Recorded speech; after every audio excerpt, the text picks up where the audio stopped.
Boa noite, pessoal. Então, já está na linguagem da Unicamp. Essa é a segunda conferência do ciclo de conferências Luto e Linguagem.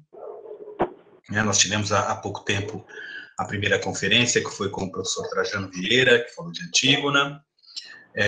E essa é a segunda conferência. Nós vamos ter mais uma conferência ou duas este ano. Eu queria pedir para o pessoal ficar atento às nossas páginas no Facebook e no Instagram, que são as páginas do Psipolis, né?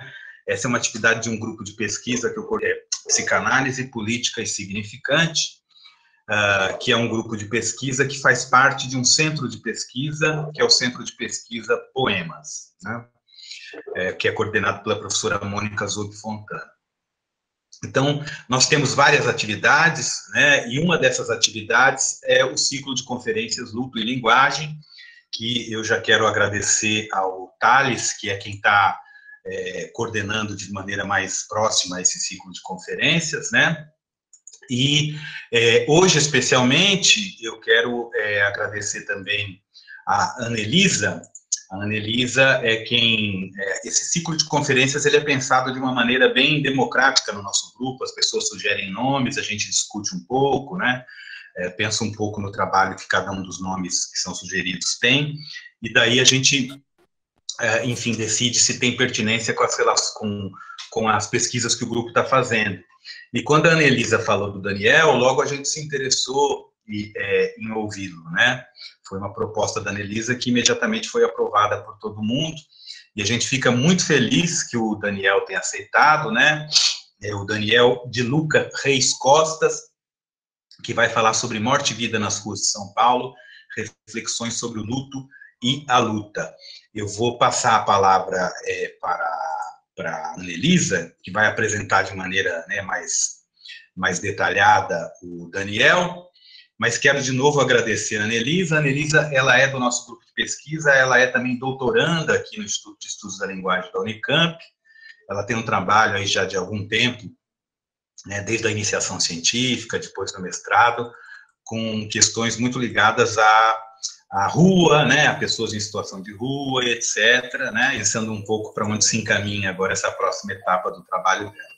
Então, eu quero agradecer mais uma vez ao Daniel. Daniel, seja muito, muito bem-vindo aqui a essa nossa reunião. E, Anelisa, eu passo a palavra para você. Obrigado, viu? Eu quero começar rapidamente, né, agradecendo as e os professores, né, por, apesar de tudo, né, seguirem fazendo da sala de aula o seu lugar, né, agora no computador. E só para dizer, né, fazer uma homenagem esse Dia dos Professores. E, bom, queria agradecer também a todos do Psipolis, né, por terem me recebido, ainda mais eu que sempre tive muita resistência, né, pela minha história pessoal, a psicanálise e a escutar as e os psicanalistas. Estou muito grata e feliz de estar transformando isso com vocês. E meu agradecimento especial ao Lauro, né, como coordenador do Psipolis e meu orientador e professor desde a graduação, por ser esse incansável instigador de encontros e de projetos coletivos, né. Bom, eu indiquei o Daniel de Luca Reis Costa para falar nesse ciclo de conferência, né, sobre luto e linguagem, porque ele tem um trabalho muito potente com a população em situação de rua em São Paulo, especialmente sobre o luto, né, do massacre de 2004 na Praça da Sé, onde a polícia a gente não sabe, né, grupos organizados mataram 7 pessoas em situação de rua enquanto dormiam, né. 2 homens não identificados, de 40 a 45 anos, a travesti Rainha da Sé e Mãe da Rua Pantera da Silva, a Maria Baixinha, o Benedito Souza, o Antônio Odilon dos Santos e o Cosme Rodrigues Machado. Deixaram também 8 feridos e, posteriormente, mataram a única testemunha que chegou aos tribunais, a Priscila Machado da Silva. Né? Até hoje, nenhum policial foi responsável, só um policial foi responsável pelas ruas, né, por ter trilhado outros caminhos. Ele me disse também que a rua nunca se afastou dele, e nós acreditamos que muitas das questões trazidas no artigo seguem mais fortes do que nunca, não só para a população em situação de rua, mas principalmente né? E faço um adendo que, especialmente agora, nesse tempo de pandemia, né? O Daniel tem formação pela Fundação Escola de Sociologia e Política de São Paulo, pela USP, pela Unicamp, e atualmente é professor na Unilab, né, a Universidade da Integração Internacional da Lusofonia Afro-Brasileira na Bahia. Ele viveu 2 anos no Timor-Leste, atuando como professor visitante na UNTL, e tem experiência no campo da antropologia e da geografia política, desenvolvendo pesquisas com as temáticas cidade e pobreza, movimentos sociais, direitos humanos, violência, nacionalismo, Timor-Leste e história do Sul Global. Então, eu tenho a alegria de ter a oportunidade de escutar o Daniel e quero passar a palavra para ele, né? E obrigada a todos, obrigado Fernando, né? Sem o qual não poderíamos transmitir esse evento. Obrigado, Thales, pela paciência comigo e pela proposta visual linda. Obrigada, Kelly, pela imprescindível divulgação nas redes sociais. E muito obrigada, Daniel, né, por ter aceitado o nosso convite. Então, gente, eu estava situando um pouco dessa reflexão que eu vou colocar aqui, está ligada à minha experiência de pesquisa na USP e também no SEBRAP, né? Lá no SEBRAP eu integrei um grupo de pesquisa com gente de alta qualidade, pesquisadores que a gente estava estudando justamente a incidência da violência e do poder político nos territórios populares da metrópole, né, de São Paulo. Então, periferia, favela, prisões, ruas, quebradas, clínicas de recuperação, equipamentos da assistência, da saúde. A gente fazia trabalho de campo aí com sociólogos, antropólogos, urbanistas, cientistas políticos, e pensar um pouco esses universos populares. O meu campo ele sempre foi vinculado à rua, e é nesse espaço também que eu construí algumas questões, né? Então, eu tenho 2 formações, antropologia e geografia. Na Unilab, eu estou ligado institucionalmente ao curso de Relações Internacionais, e também sou coordenador do Observatório dos Direitos Humanos, que a gente trabalha, que a gente atua lá no nosso campus, né? Então, eu acredito muito na abordagem interdisciplinar, né, e crítica também, né? E mais que tudo, isso aí eu tenho um legado, eu devo muito minha formação à rua, a minha experiência de rua, né? Por mais de 10 anos eu trabalhei, estudei, me vi diretamente envolvido com o drama das vidas nas ruas em São Paulo. Eu fiz pesquisa dentro de albergue, até cheguei a dormir em alguns neles para fazer pesquisa, visitei malocas, partilhei cachaça, participei de fórum de monitoramento de política pública, circulei com grupos religiosos, equipamentos de assistência, da saúde, participei dos censos, pelo menos de 3 censos municipais da população de rua em São Paulo. E, para além da academia, eu acho que eu me formei muito na escola da rua, como eles dizem, né? Claro que de um lugar muito privilegiado, nunca precisei dormir na rua ou em albergues, obrigatoriamente. Sempre que isso aconteceu foi por experiência, pesquisa de campo, na busca por compreender mais as realidades. Ou seja, aprendi muito com a rua, com as pessoas que estão nessa situação, mas também, isso é muito importante, com aquelas e aqueles que trabalham junto com a população de rua. Defensores dos direitos humanos, agentes religiosos, assistentes sociais, psicólogos, enfermeiros, catadoras e catadores de materiais recicláveis e outros trabalhadores. E hoje é dia dos professores, e foi na rua também que eu aprendi o que é ser educador. Porque é preciso, foi lá que eu aprendi que é preciso ativar a escuta para poder ensinar, né? Foi com o povo da rua que eu aprendi isso. Ou seja, eu estou falando tudo isso porque tem um conhecimento muito rico que emana das ruas, das pessoas que habitam e trabalham nesse universo. E a rua, ela é um arquivo incrível de histórias e saberes que apresentam estratégias de resistência, luta, modos de habitação da vida muito singulares. A rua também apresenta concepções muito específicas e próprias sobre o significado do corpo e da saúde, a vida e a morte. E qualquer forma de enfrentamento sério e entendimento sério sobre a tragédia social que a gente testemunha nas ruas das grandes metrópoles deve passar necessariamente pela compreensão e pelo diálogo com esses saberes e esses atores que habitam e trabalham nas ruas. Essa posição que eu tomo aqui, ela não é individualmente minha, mas ela é compartilhada com vários pesquisadores, né, que desenvolvem e atuam nesse campo. Tá? Então, essa foi a minha introdução, eu queria contar uma história. Quando eu comecei a pesquisar o tema, no início dos anos 2000, eu desenvolvi a pesquisa de campo na Baixada do Glicério, uma região próxima à Praça da Sé. E ali eu conheci uma pessoa incrível. Ele estava lutando para sair da rua e ficar, sobretudo, longe do álcool. Miguel era o nome dele. Ele tinha uma relação muito difícil com a bebida, com a cachaça, era alcoólatra. O Miguel me salvou. um grupo de assaltantes que tinha invadido a Organização do Auxílio Fraterno, que era uma instituição importante, está no Glicério, que é onde Miguel trabalhava, e eu fazia trabalho voluntário lá, isso na graduação ainda. Os assaltantes queriam as bolsas de 2 senhoras que tinham entrado lá dentro para comprar os artefatos que o povo da rua que trabalhava lá produzia. E nesse processo, um deles, dos assaltantes, colocou uma arma na minha têmpora. E toda a tensão da casa, era um grupo, né? Eram 5 pessoas, toda a tensão do assalto foi concentrada em função daquela ameaça imediata na minha pessoa. Isso faz quase 20 anos, né? Eu estava no começo do meu curso de graduação, eu estava iniciando a minha pesquisa, a minha trajetória com a rua, com a academia também, e eu fiquei muito nervoso, jovem. Miguel, ele era um artesão com as mãos, era um artista, mas ele também era um artesão na lábia, com as palavras. E ele era bom de conversa, ele conseguiu amansar a fúria do rapaz na lábia. Foi chegando perto, acalmando o moço, se aproximando, tocou na arma, ele encostou na arma e conseguiu abaixar a arma que estava na minha cabeça. Ele tirou a pistola da minha cabeça com suas próprias mãos. O moço desistiu do assalto e foi embora. Miguel me abraçou e aquilo me marcou demais. E ainda hoje eu sou muito grato a Miguel, né?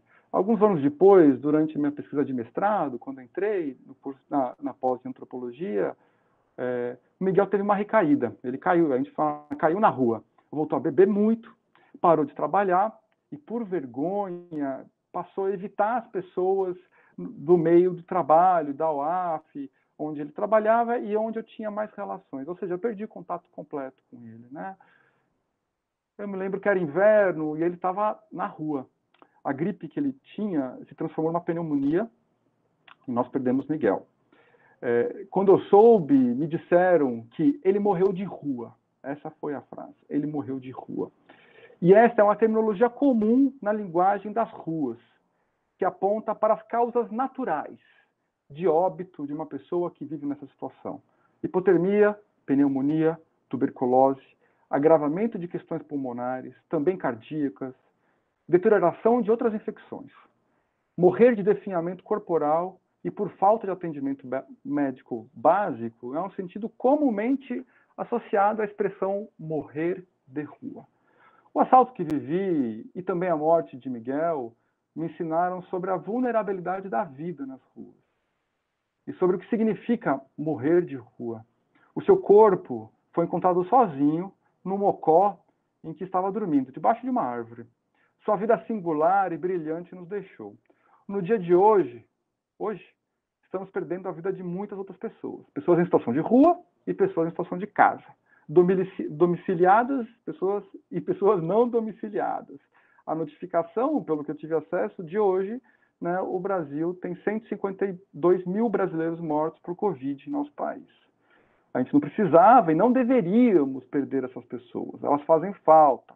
E por mais que as narrativas negacionistas tentem se impor, a morte das pessoas sempre será um problema fundamental para todos nós seres vivos. A exposição à morte dos outros condiciona a própria forma de vida dos viventes.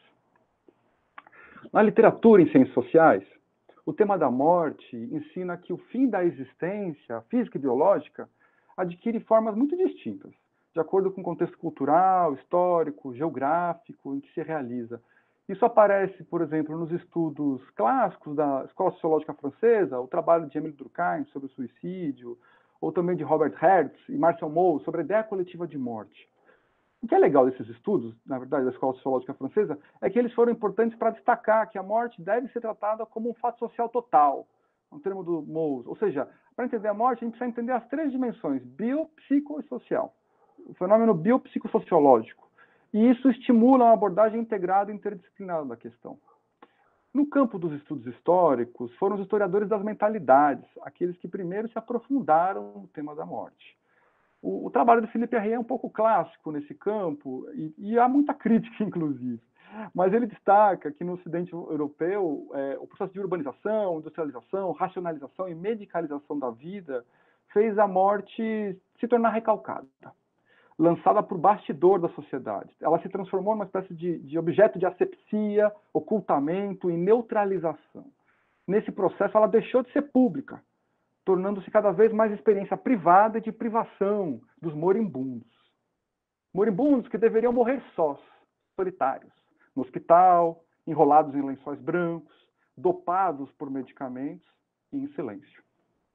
A argumentação aí desses autores, sobretudo ligados, que estão vinculados à trajetória do Philippe Herrier, tende a ser quase sempre eurocêntrica, muito pautada pela ideia do Ocidente, uma Europa ocidental e uma experiência norte-americana e canadense. E aí a minha sugestão é que isso tem que ser olhado com mais cuidado, para não generalizar, ainda que seja muito importante esses trabalhos, e eu não estou negando isso. Mas valorizar, e aí meu olhar de antropólogo, olhar para as alteridades da morte. Eu vivi e trabalhei em Timor-Leste por mais de 2 anos. Timor-Leste é um país insular, muito distante do Brasil, que está situado na passagem da Austrália, da Oceania para o Sudeste Asiático, na fronteira entre a Austrália e a Indonésia. Lá, a minha visão sobre a morte e o luto foi muito alargada, ampliada. Em Timor-Leste, o principal feriado religioso nacional do país é o Dia de Finados. E nesse dia, as práticas do catolicismo popular se misturam com as tradições ancestrais da ilha, que eles chamam de animismo, ligadas à relação de proximidade com os antepassados, com os mortos. Nesse dia, os cemitérios são visitados, em verdade, eles são invadidos. Familiares e crianças comem, celebrem junto aos túmulos de seus parentes mortos. Ali, a relação com os ancestrais é de fundamental importância. E a comensalidade revela isso. Os mortos convivem com os vivos e cobram destes certas obrigações e compromissos em Timor. No país, os rituais funerários, chamados de Coremetan, são bem complexos e subdivididos em várias etapas temporais que acompanham cerimoniais e cantos, por vezes recitações de nomes que remontam longas genealogias com festas, e podendo até mesmo haver matança de búfalos ou outro animal como sacrifício. Em Timor, os lutos também podem ser uma forma de celebrar a ligação dos vivos e os mortos, o presente e o passado. Na sociedade timorense, a morte não é algo privado, não é algo solitário, diferente da proposta da leitura do Herrier em relação ao Ocidente. Como Timor-Leste também sofreu uma violenta ocupação indonésia por 24 anos, a questão dos mortos e dos desaparecidos também é um tópico fundamental na história pública e política do país. Em certa medida, também tensiona as relações internacionais com a ex-potência invasora, a Indonésia, que ainda hoje não reconhece os crimes e o genocídio que cometeu. Para quem se interessar, deixo aqui a dica sobre a história de Timor-Leste. Tem um filme muito bonito, disponível na internet, chamado A Guerra de Beatriz, que é um marco na produção cinematográfica timorense, produzida em Timor-Leste, por timorenses, sobre Timor, em língua tétum, sem legenda. A obra narra a trajetória de uma mulher nos conflitos pelo qual o país passou e problematiza a questão do luto, do compromisso e do reconhecimento dos mortos. Uma das cenas que eu acho mais fortes no filme é um cerimonial de luto, o Coremetan, o momento no qual o luto é feito por uma enorme aldeia de viúvas, apenas mulheres. Bom, e no caso dos moradores de rua das grandes cidades brasileiras, a questão da morte e do luto adquire também feições específicas. Entre muitos moradores de rua, os enterros e a ritualização da morte são extremamente valorizados. Esses ritos, eles reconhecem e consagram cerimonialmente uma morte cuja existência foi desconsiderada quando em vida. É frequente que as mortes de rua ocorram no anonimato, não se encontrando identidade ou referência sobre o corpo de um defunto na rua. Este defunto termina em silêncio, acaba em silêncio. No passado mais recente, os corpos sem identificação iam para a vala comum dos mendigos. Em alguns dos lugares do Brasil, na verdade, isso ainda ocorre.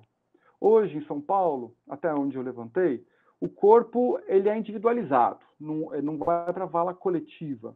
Mas ele é individualizado, ele vai para um caixote de madeira completamente nu, numa vala também compartilhada com outros caixotes. Isso acontece, por exemplo, no cemitério de Peru, na zona norte da cidade. E, em alguns casos, a depender do seu estado, o corpo do morador de rua é encaminhado como exemplar anatômico para os estudos das faculdades de medicina. Não por acaso, alguns moradores de rua têm medo, em algum caso até pavor, de ir para os hospitais. Correm muitos rumores e boatos nas ruas de que eles podem ser utilizados para experimentos. Autores que estudaram o percurso dos óbitos da população de rua em outros países, e aí eu estou me baseando basicamente em alguns estudos na Europa, França, Bélgica e Estados Unidos.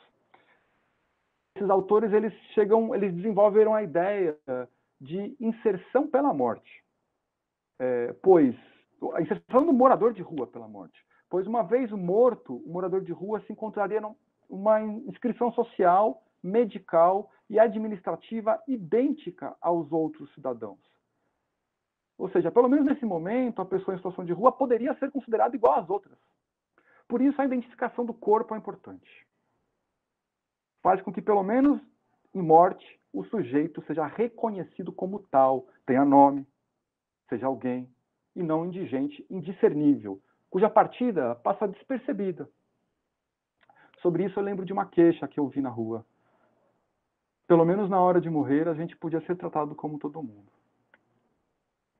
O último censo da população de rua em São Paulo, de 2019, ano passado, aponta para o marco de 25 mil pessoas em situação de rua. As estatísticas sobre a população de rua, elas são muito problemáticas, são notificadas, são cheias de falhas, mas elas são muito mais detalhadas sobre os vivos do que sobre os mortos. Hoje é muito difícil calcular o número e a incidência de mortes nas ruas. Tem aquela famosa frase que é atribuída ao Stalin, né? Eu não sei se foi ele que falou, mas diz: uma única morte é uma tragédia. Milhões de mortes são apenas estatística.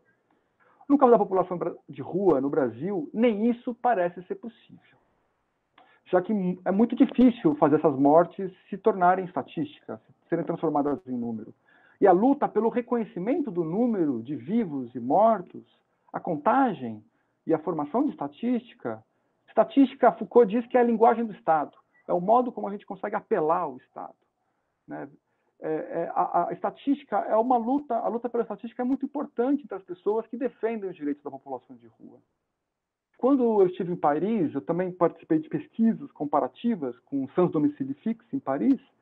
Eu tive a possibilidade de conhecer um coletivo que me impressionou muito, chamava Les Morts de la Rue.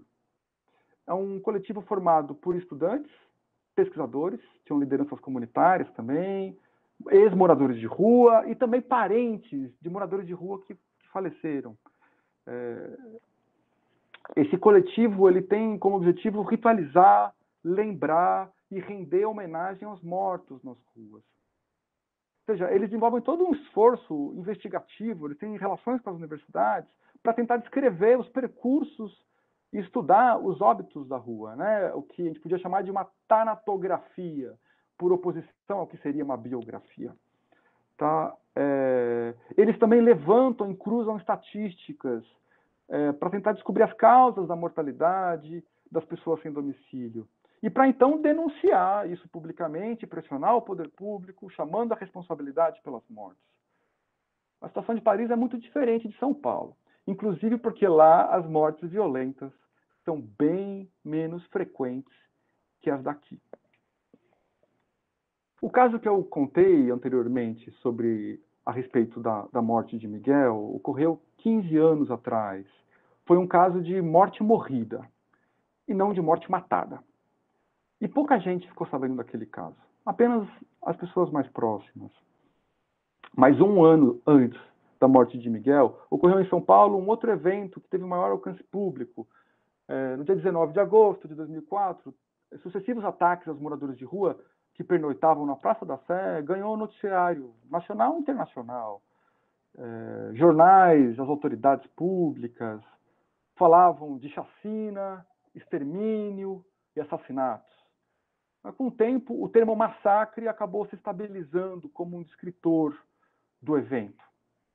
O acontecimento causou grande mobilização, um transtorno público muito grande. As organizações que trabalham com a população de rua e na defesa dos direitos humanos começaram toda uma gritaria, uma mobilização, uma manifestação pública. Manifestações sucessivas foram organizadas, reclamando aos poderes públicos e cobrando justiça. Eu participei de inúmeras. Eu lembro, essas manifestações elas eram proclamadas como atos pela vida, mas elas se realizavam, em termos de uma forma cerimonial, como lutos públicos. As pessoas iam de negro, se cantava, se lembrava o nome dos mortos, quem eles eram, o que eles faziam. Uma dificuldade muito grande em avançar na luta contra a impunidade e pela justiça do crime foi o fato de que, ainda hoje, os principais suspeitos são policiais. As mobilizações políticas de luto que seguiram o evento expressavam essa injustiça, a incerteza sobre aquilo que aconteceu. Os sucessivos rituais fúnebres que eram encenados no meio da rua, na Praça da Sé, no centro da cidade, era uma forma de demarcar ali a morte, aquilo que aconteceu, e o valor daquelas vidas, das vidas de rua. E o segredo sobre as causas da morte dificultavam a elaboração da própria morte, a significação para os vivos. Ou seja, os assassinatos foram traumáticos, provocaram medo e revolta. Tinham colegas de rua, né, que estavam em situação de albergue, eles queriam fugir, eles estavam com medo, se deslocaram. Eu lembro naquelas semanas, estava muito assustada, teve muito medo, muita revolta, insegurança, indignação, inconformismo. Aquilo agenciou teve uma mobilização dos corpos, das pessoas, das organizações políticas também, mas também produziu novos modos de subjetividade e subjetivação. Vítimas, isso que é um aspecto de destaque, produziu também uma comunhão entre as pessoas que se sentiram vitimadas. Em verdade, o massacre ele foi condição de possibilidade para a formação de um movimento social da população de rua, que desde então passou a representar os interesses da própria categoria, o MNPR, que é o Movimento Nacional da População de Rua. À época, eu vivenciava e acompanhava tudo aquilo. A emergência desse movimento social me pareceu ser o aspecto mais notável, de fato, daquilo tudo. E, sobretudo, porque o movimento mostrava que a morte, as mortes, mesmo as mortes matadas, não significavam apenas destruição, o término, mas também a possibilidade de criação. Ou seja, as mortes também podiam ser vistas como uma forma de dar continuidade à vida, mesmo que sob as ruínas daquilo que foi destruído. O massacre, ele articulou uma memória, uma identidade coletiva com novos objetivos políticos. Não só para pedir reparação e justiça contra a impunidade, como se clamava e ainda hoje se clama, mas também para falar em nome da população de rua, para demandar melhores políticas públicas, para lembrar que as pessoas em situação de rua continuam a morrer, a serem mortas nas ruas, nas cidades brasileiras, não só em São Paulo.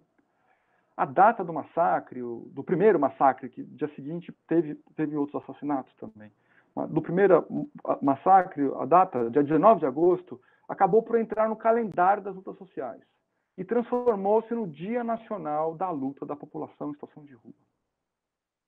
Hoje, todo dia 19 de agosto, em várias capitais do Brasil, o movimento, organizações e lideranças sociais e populares se articulam, lembrando, evocando e lutando pelos direitos das pessoas em situação de rua.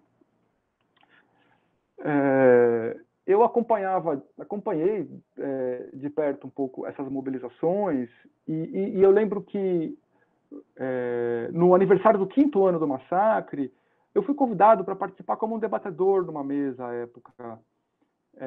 Eu já era mestre, mas e foi quando eu comecei a sistematizar as informações. Eu tenho um caderno de campo, como todo antropólogo, etnógrafo, mas para mim aquele era um tema muito, muito duro, muito forte e difícil. Eu não pensava aquilo ser possível de ser um objeto de reflexão. Depois eu fui estudar, fui entender que existia todo um campo da tanatologia, de estudo de mortes que eu não conhecia. Mas eu comecei a sistematizar as informações a partir daquele convite para participar de uma mesa, e depois eu integrei numa pesquisa que eu estava desenvolvendo no departamento, na geografia da USP, que acabou virando um capítulo de livro, desse livro aqui, Novas Faces da Vida nas Ruas. Esse livro é uma coletânea fazer só um comentário sobre esse livro. São vários pesquisadores, Novas Faces da Vida nas Ruas. O primeiro artigo é o meu, mas tem pesquisadores incríveis aqui, muito comprometidos, fala sobretudo a realidade brasileira, mas tem alguns casos internacionais. São pesquisadores envolvidos com a vida nas ruas, com as pessoas, com os profissionais, e tematizam a questão do corpo, da saúde, da droga. Essa sistematização acabou virando, posteriormente virou artigo e acabou virando esse livro. Hoje faz 16 anos que aconteceu esse massacre. Esse massacre ele é um marco na história da população de rua, porque ele foi a partir do massacre que o tema da segurança pública ele entrou com força nas reflexões, na luta, no campo das políticas públicas da população de rua. Contudo, hoje, a violência contra as vidas que se encontram nas ruas é diária, é maior ainda, é recorrente, é ininterrupta. As mortes de rua não são comumente divulgadas pelos meios de comunicação. Em geral, o falecimento de um morador de rua paira anônimo no silêncio público. Tem duas exceções, que são os alardes midiáticos em torno dos assassinatos. Normalmente eles sempre falam das vítimas e quase nunca cobrem os agressores, os algozes.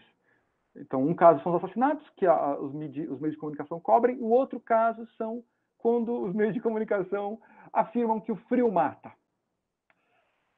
Frente a esses dois eventos de morte, às vezes, políticos e figuras públicas se mobilizam e demonstram alguma compaixão.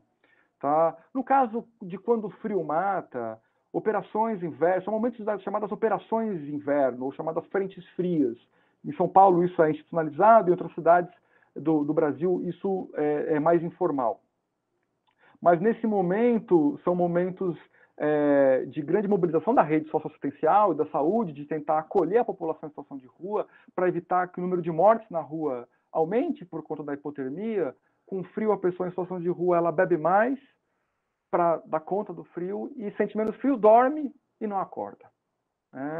Então, essa é uma situação muito delicada que demanda maior agenciamento, articulação e dinâmica das redes socioassistenciais, de saúde, e até mesmo da segurança civil, em alguns casos. E também, mas esses momentos da Operação Inverno são momentos também estratégicos para fazer propaganda política. Alguns, Serra já foi, Kassab já foi, eles vão para a rua, tiram foto. O Dória também, em São Paulo. Mas é interessante pensar que os periódicos tendem a apresentar as mortes de rua no frio como se fossem resultados de causas naturais. Aí eu retomo a ideia da morte de rua que eu comentei a respeito do Miguel. A verdade é que a maior morbidade e adoecimento dos moradores de rua no período invernal nada mais é que a intensificação de processos mais amplos de acumulação de desvantagens e definhamento corporal, como aconteceu em Miguel. Esses processos são estruturais. Ou seja, viver na rua, em verdade, em si mesmo já é uma forma específica de exposição à doença, à insalubridade e à morte.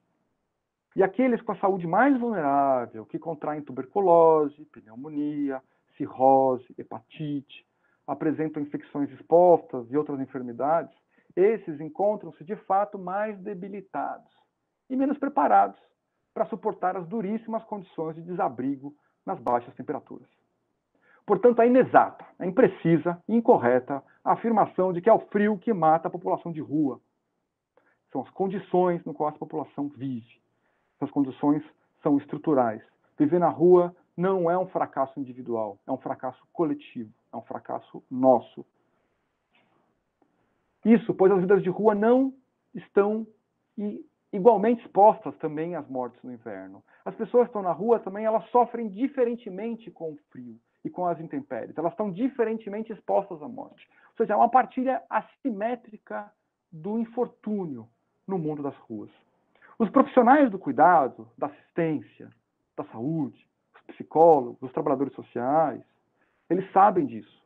E na incapacidade de um atendimento generalizado, os recursos são restritos, os equipamentos são diminutos, os profissionais são sobrecarregados. Na incapacidade de um atendimento generalizado, eles têm que saber escolher, e eles estão preocupados em atender, procurar, identificar nas noites frias as pessoas com perfis mais específicos. Os doentes, deficientes, idosos, crianças, pessoas que estão dormindo sozinho ou descobertos. Dormir sozinho ou em grupo também é uma forma diferencial de exposição à morte. Fora as intempéries, com frequência, as vidas de rua são objeto de uma pedagogia do esculacho. Estou falando das formas de violência. Eu falei das mortes por conta das frentes frias, as chamadas quando o frio mata. Eu queria falar também, mais especificamente, das formas de violência. No cotidiano, há uma espécie de pedagogia do esculacho que as pessoas em situação de rua passam diariamente. Elas sofrem humilhações públicas, cotidianas, ininterruptamente. Elas são alvos de piada, escárnio, inclusive por programas de televisão, e nos bairros, por brincadeiras jocosas, de mau gosto. Eles são ofendidos, ameaçados, permanentemente expulsos dos lugares. E o ponto máximo da intolerância aí, e da morte social é a própria morte física, quando eles são eliminados, exterminados, né? No caso da solução final dos moradores de rua, ela pode ser efetuada de forma atroz, né? Eles são espancados, são incinerados. A violência contra a população de rua, em grande medida, está em sintonia direta com a brutalidade e a hostilidade que o Estado e a sociedade brasileira reservam às classes populares, sobretudo por meio dos aparatos policiais, as polícias civis e militares, mas também a Guarda Metropolitana. Por esse motivo, moradores de rua têm medo da polícia, muito medo, e não denunciam a violência de que são vítimas diariamente. O assassinato do indígena Pataxó Galdino é paradigmático, né?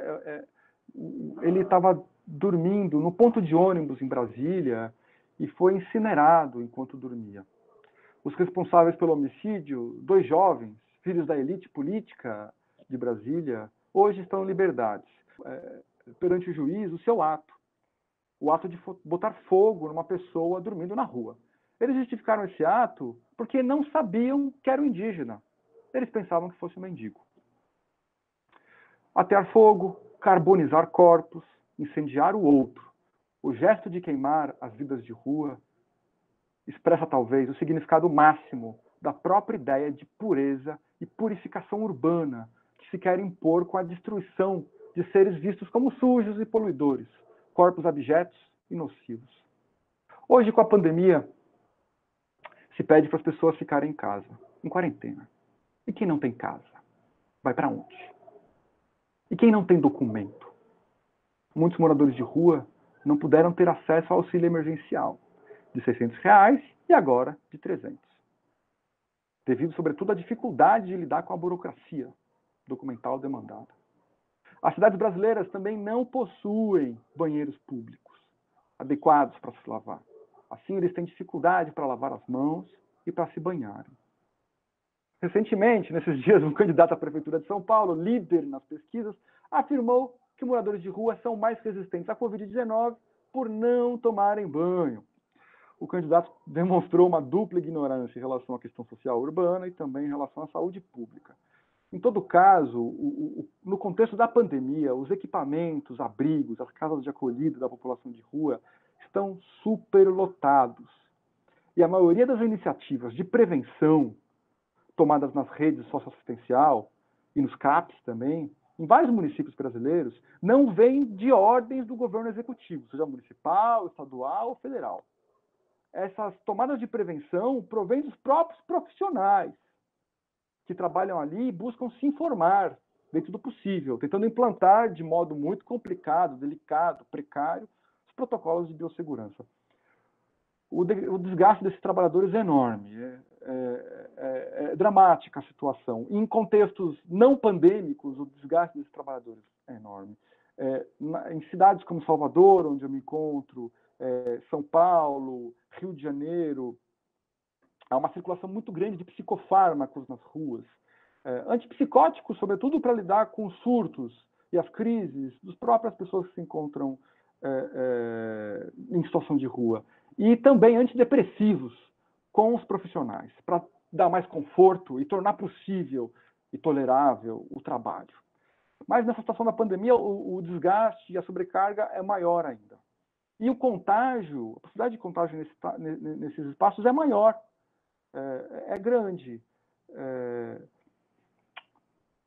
A testagem para a Covid-19 nesses espaços institucionais, ela é baixa ou inexistente. E esses serviços, eles são, de verdade, hotspots, eles são lugares de difusão do coronavírus, que colocam em risco não só a vida dos usuários, dos moradores de rua e os seus próximos, os seus queridos, seus familiares, seus amigos, mas também a vida dos trabalhadores sociais, e seus parentes, e seus próximos, seus vizinhos. Essa é uma questão que a gente tem que pensar. Então, eu concluo aqui a minha fala com uma ideia. Talvez seja otimista, não sei. Mas num cenário tão dramático, eu não posso recusar nenhuma forma de otimismo. Com a pandemia, a população domiciliada e domesticada, ou seja, a população em situação de casa, também corre o risco de morrer no anonimato, mediante um serviço fúnebre frio, rápido e impessoal. No contexto da pandemia, todos os enterros tendem a ser breves. Em alguns casos, as pessoas são obrigadas a fazerem rituais e cerimoniais de 5 minutos para evitar o contágio. E essa pressão e aceleração sobre o luto dificulta a elaboração sobre a morte. E essa dificuldade sobre a elaboração da morte, sobre o significado, sobre o sentido da perda, é evidentemente uma violência coletiva em massa, na qual todos nós estamos vivendo, que impede dos vivos velarem pelos seus mortos. Ou seja, essa violência sobre a experiência da morte e o trabalho do luto, será que ela não pode aproximar, quem sabe, a experiência daqueles que vivem nas casas e daqueles que vivem nas ruas da cidade?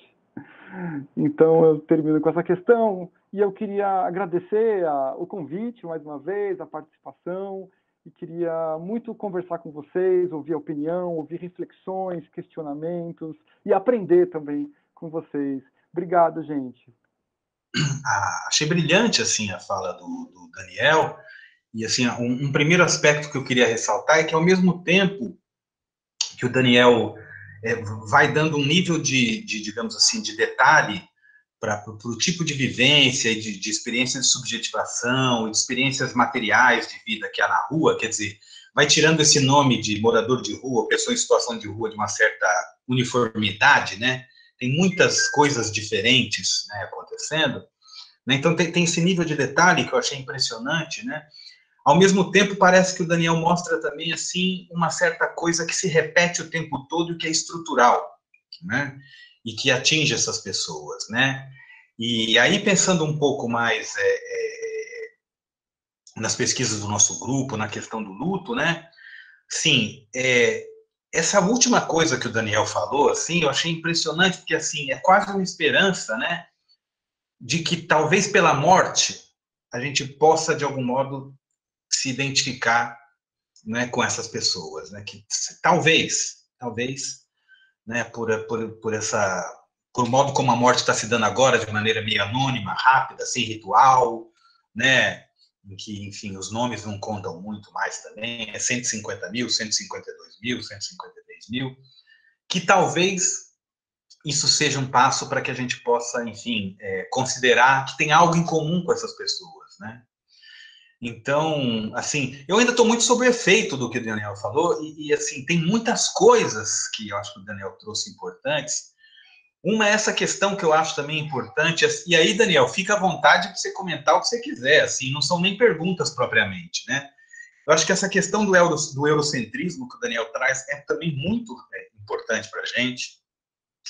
Não de um ponto de vista mais sectário, de, não vamos ler os europeus ou coisa do tipo, que é uma bobagem, mas no nível de ver o que tipo de experiências propriamente nossas nós silenciamos. Né? Nós temos um genocídio indígena aí que tem pelo menos 520 anos. Né? Nós temos genocídio da população negra, né? E que às vezes isso é um pouco silenciado e a gente pensa experiências históricas um pouco mais europeias, um pouco mais centradas num certo de ocidente que, digamos, não é esse ocidente um pouco estranho que nós habitamos aqui na América Latina, né? Então, acho que ele traz questões importantes também para, assim, como é que nós podemos pensar essas mortes, que são mortes um pouco, tanto historicamente como subjetivamente, nossa.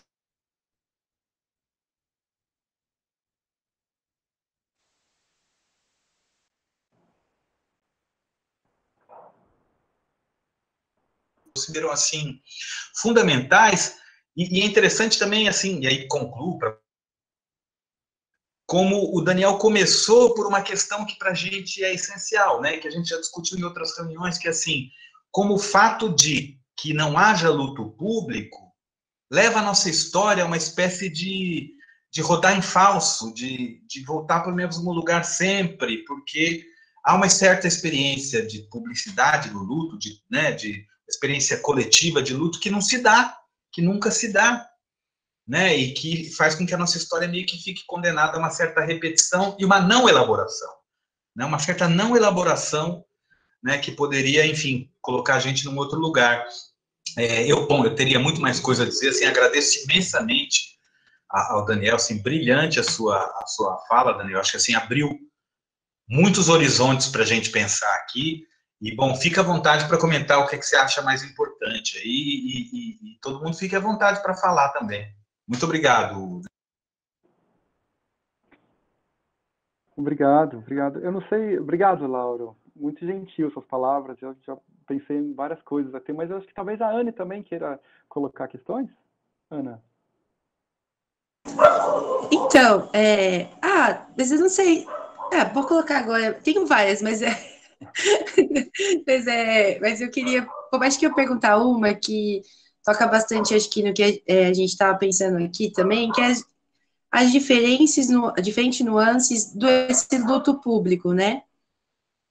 Que é tanto o luto público de 2004, que a Prefeitura de São Paulo decretou, né, depois do massacre, tanto o luto, né, mediado pela mídia, olha, eu ia falar pela polícia, pela mídia, tanto hegemônica quanto as livres, né, e tantas manifestações, né, na rua, né, pensar um pouco essas nuances entre esses diferentes tipos de luto público. Tá. Obrigado pelas Obrigada, questões. Daniel, por sua fala, viu? Massa.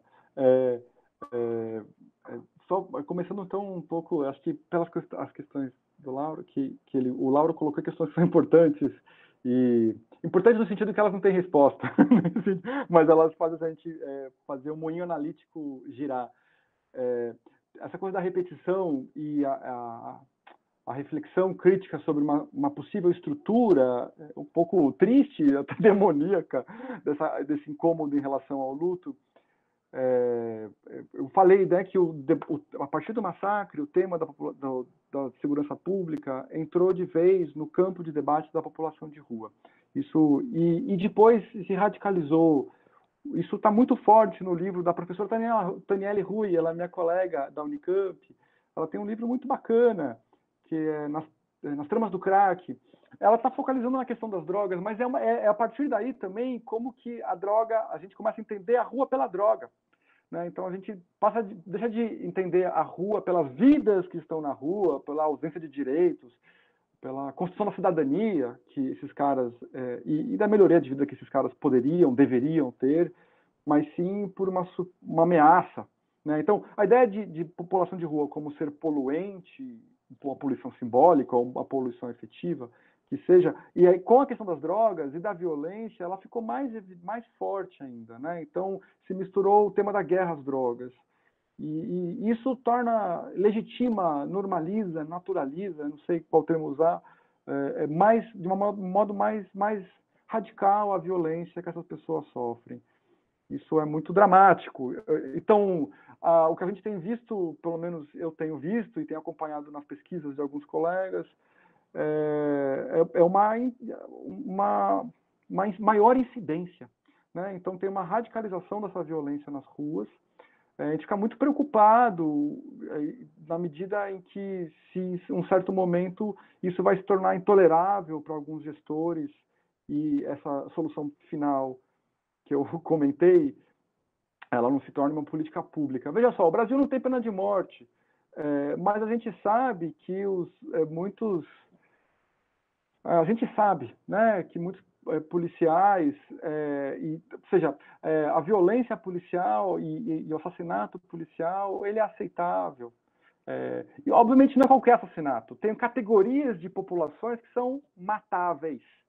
Né? Acho que o Lauro falou dos indígenas, né? Nas periferias, a população negra, sendo na cidade, a população de rua. Tá? Então, acho que cada território também tem o seu corpo abjeto próprio, passível de ser morto e não passível de ter luto, inlutável. Isso é muito dramático. Mas também a gente tem que sofisticar. Uma coisa que, e aí avançando um pouquinho, uma coisa que eu aprendi com os grupos religiosos na rua, que tem a questão essa importância do luto, eu aprendi com as oblatas, né, que são as irmãs em ofertório a Deus. São as primeiras irmãs que começaram a trabalhar com a população de rua no Brasil, assim, formalmente, inclusive tentando mudar o modo de ver e organização política e tudo mais. Elas são muito sensíveis para essa pela questão da morte, e elas têm uma afirmação muito forte em função da vida, né? Essa é uma afirmação permanente da vida. Inclusive, o livro clássico da líder delas, a Menuca, é uma espécie de livro testemunho, chama Somos um Povo que Quer Viver. E é uma afirmação. Elas estão desenvolvendo esse tipo de trabalho nos anos 70, elas começam, na época das comunidades eclesiais de base, na periferia, e elas vão trabalhar no centro. Inclusive, elas são as únicas comunidades eclesiais de base. É o único grupo que incorpora a teologia da libertação no centro de São Paulo, porque todo mundo só atuava na periferia, na cidade. E elas vão falar assim, a gente vai trabalhar com uma outra periferia, a periferia do centro. Né, aí trabalhar com morador de rua, criança, e prostitutas, né, mulheres da vida, se falava à época, a época da ditadura ainda, né, não se pensava nem em política pública, isso era inviável. Mas essa afirmação do somos um povo que quer viver, porque se tinha uma atribuição da vida como um lugar de morte, como um lugar de dor e sofrimento. Uma outra afirmação importante delas, que elas fazem teatro, né? Um pouco essa ideia também do teatro do oprimido, do jeito que elas fazem com o povo da rua, e surge lá a ideia de que eles não são mendigos. A noção de população de rua não existia, né? Se falava em mendigos, vagabundos, indigentes, essa era a terminologia da época. E aí nesse teatro surge a ideia de que eles são sofredores de rua. E aí também está no debate da época do sofrimento mental, e elas incorporam essa ideia. Essas pessoas são sofredores de rua. A gente pode ver isso com uma perspectiva negativa, no sentido que o sofrimento como uma coisa passiva, acho que não é passiva, mas de qualquer maneira pode ser visto assim, mas tem uma questão de falar sofredores de rua que dá subjetividade, ou seja, reconhece em algum nível esses caras como sujeitos, né? E isso é muito bacana, assim, é um nível de inovação, de sofisticação, de subjetivação, que eu acho que elas invocam lá. E essa afirmação de que somos um povo que quer viver é justamente uma forma de afirmar uma vida que resiste à morte, que vive na rua, e a rua, como um lugar de sofrimento, dor e morte, era um lugar também onde Deus estava. Por isso, estar junto com o povo da rua era estar junto com o povo de Deus. Tem uma associação que elas fazem entre povo da rua e povo de Deus naquele momento, né? Isso vai ser transformado, mas vai ser parcialmente incorporado pelo movimento da população de rua, né? O movimento da população de rua tem esse dilema. Hoje, a questão dos direitos humanos começou com o debate sobre albergue, moradia e tal, mas a violência é tanta para a população de rua que hoje o movimento é um movimento muito vinculado às denúncias e violações dos direitos humanos, que são diárias, estão pipocando aqui e ali o tempo todo, e essas pessoas e as pessoas que compõem o movimento são pessoas que têm trajetória de rua, né? Então elas também têm algumas dificuldades delas, financeiras, materiais, com burocracia, com e-mail. Isso também dificulta também a representatividade do movimento. Então, mas são formas de pensar essa repetição estrutural e também combater, ou seja, as coisas são parecidas, mas não são tão parecidas, né? E a mudança na continuidade. Eu acho muito importante levar a sério a estrutura, mas também levar a sério a transformação, né? Inclusive, a gente não entende estrutura sem transformação e vice-versa. Então, eu acho bacana. Essa é uma questão teórica e política que eu acho que é importante, que você colocou, Lauro, que eu acho que é uma reflexão. A outra reflexão que eu acho que a Annelisa coloca sobre o público, a noção de público. Tem uma coisa paradoxal na questão da população de rua, porque a gente fala, os moradores de rua são invisíveis. Eles são radicalmente invisíveis, ao mesmo tempo radicalmente hipervisíveis, né? Eles incomodam muito, mas essa visibilidade é basicamente como problema, como um empecilho, como algo indesejável, por assim. Essa visibilidade que aparece é a visibilidade do incômodo. Eles não são visíveis como sujeitos. E nem mesmo como vidas, em alguns casos, né? Veja como a própria mídia, durante muito tempo, tratou o pessoal que está na chamada Cracolândia como mortos-vivos, né, gente? Então, não é que você tirou a humanidade do sujeito, você tirou a noção de vitalidade, né? Quase você extrai a dimensão biológica, né? Eles são semi-mortos, semi-vivos, é uma coisa horrível isso. E se naturalizou esse termo, né? Ele é incorporado em grande medida. Isso tem um impacto, né? Então, essa é uma visão do público, né? Eu acho que é muito importante a gente pensar as várias dimensões do público. Essa pergunta é uma pergunta de pesquisa muito interessante, nas manifestações, nos meios de comunicação, na televisão. Eu acho também pensar um tipo de público da burocracia, o público enquanto burocracia estatal, né? Então, a falta de documentação também faz essas pessoas também irem como anônimas, né? Mas o que fica muito claro é que tem uma tensão aí gritante entre as pessoas, um certo público que quer afirmar, quer denunciar, quer destacar a existência da rua como espaço de vida e também como espaço de morte que precisa ser considerada, e um outro público que tende sistematicamente, né, mais mainstream, que está na chave eles são invisíveis, só são visíveis como problema, né? Inclusive, uma das conclusões da reflexão que eu fiz sobre o massacre, lá uma reflexão triste, mas é que o que é problema público são as vidas de rua. As mortes de rua não são consideradas. Ou seja, as mortes, ninguém está aí para as mortes. O que é um problema é a vida, mas não a vida enquanto possibilidade, potência de vida, o que seja, mas enquanto incômodo, enquanto corpo abjeto, objeto indiscernível, que atrapalha. Essa tensão, ela é muito delicada. Em qualquer debate público, a gente tem que considerar. E uma outra dimensão do público, eu acho que já que a gente está nesse momento eleitoral, a população de rua do ponto de vista da política, é um tema altamente eleitoreiro. As pessoas mobilizam isso, né? Fortemente.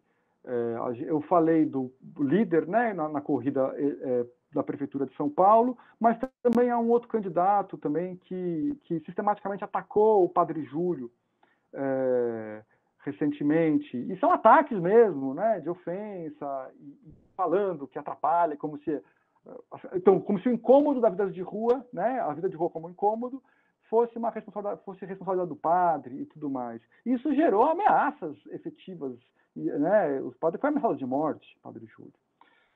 Não é a primeira vez que ele é ameaçado de morte, não vai ser a última vez.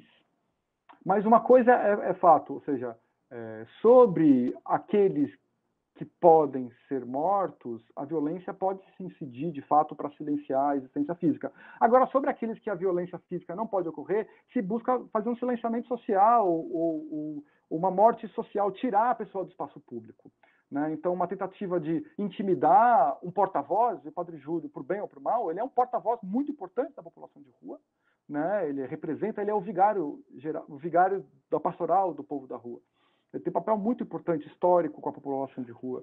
E é uma tentativa de silenciar um representante das vidas e das mortes de rua, né? Obviamente, atacar fisicamente o Padre Júlio não é uma coisa simples, vai ter consequências, e ele tem todo um sistema de proteção de pessoas próximas, inclusive de moradores de rua, né, que são muito preocupados com a vida dele. Mas silenciá-lo é possível, né? Tem uma espécie de morte pública, né? Vamos matá-lo do espaço público, da esfera pública, impedi-lo de falar em nome daqueles que nós queremos impedir de existir.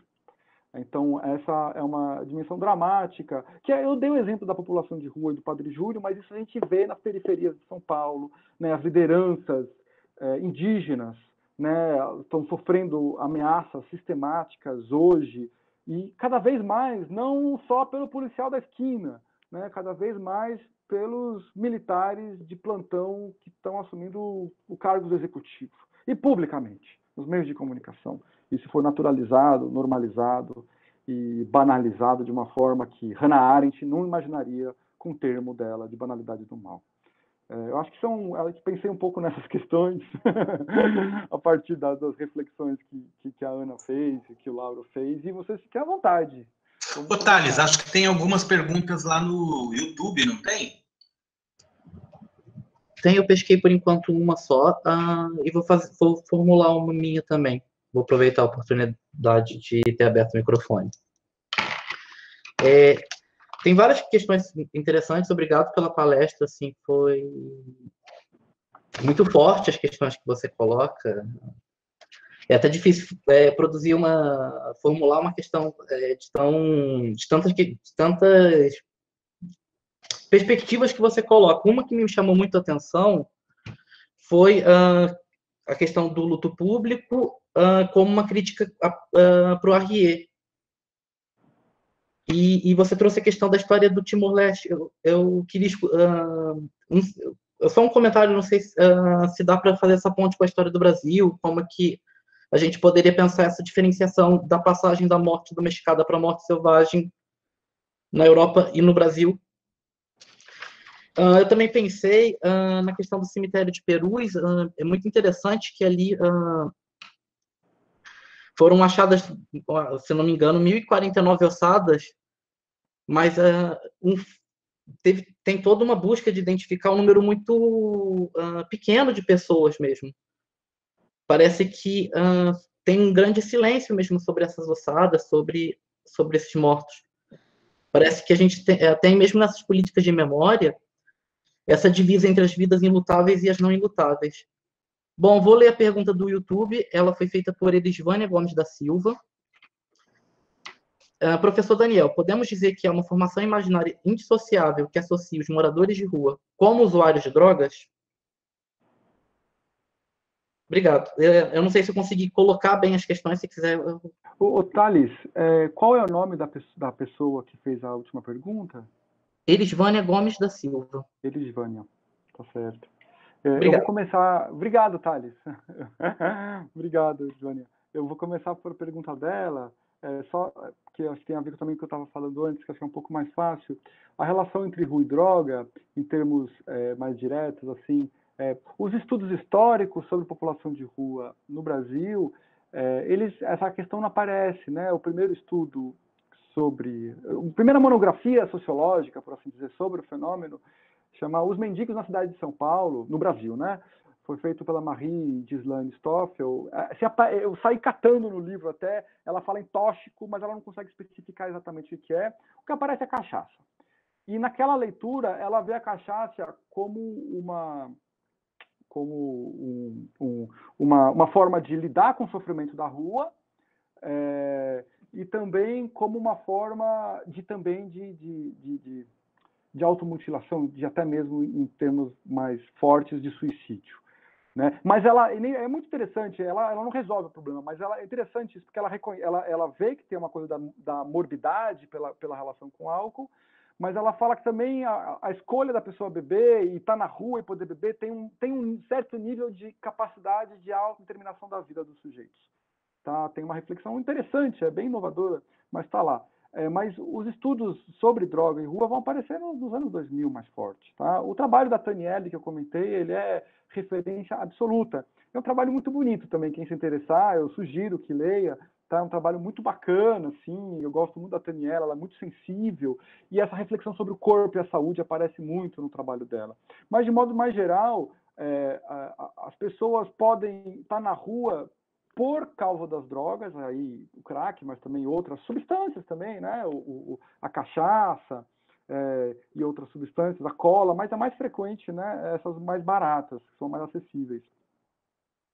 Mas a pessoa também pode ir na rua por estar na rua, ter acesso, começar a consumir drogas, né? Por exemplo, uma forma de gerir, durante uma época, a chamada Cracolândia, o fluxo ali, era por muito serviço, né? Para tentar controlar o fluxo da Cracolândia.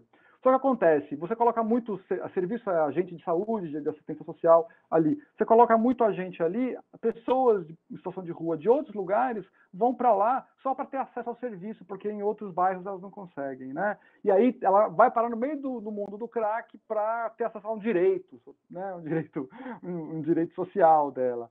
Então, a situação de rua também coloca a pessoa nessa situação. Em termos mais práticos, é isso. Agora, nos anos 2000, não sei se vocês lembram, na gestão da Dilma, o crack virou um objeto de pânico moral nacional, inclusive.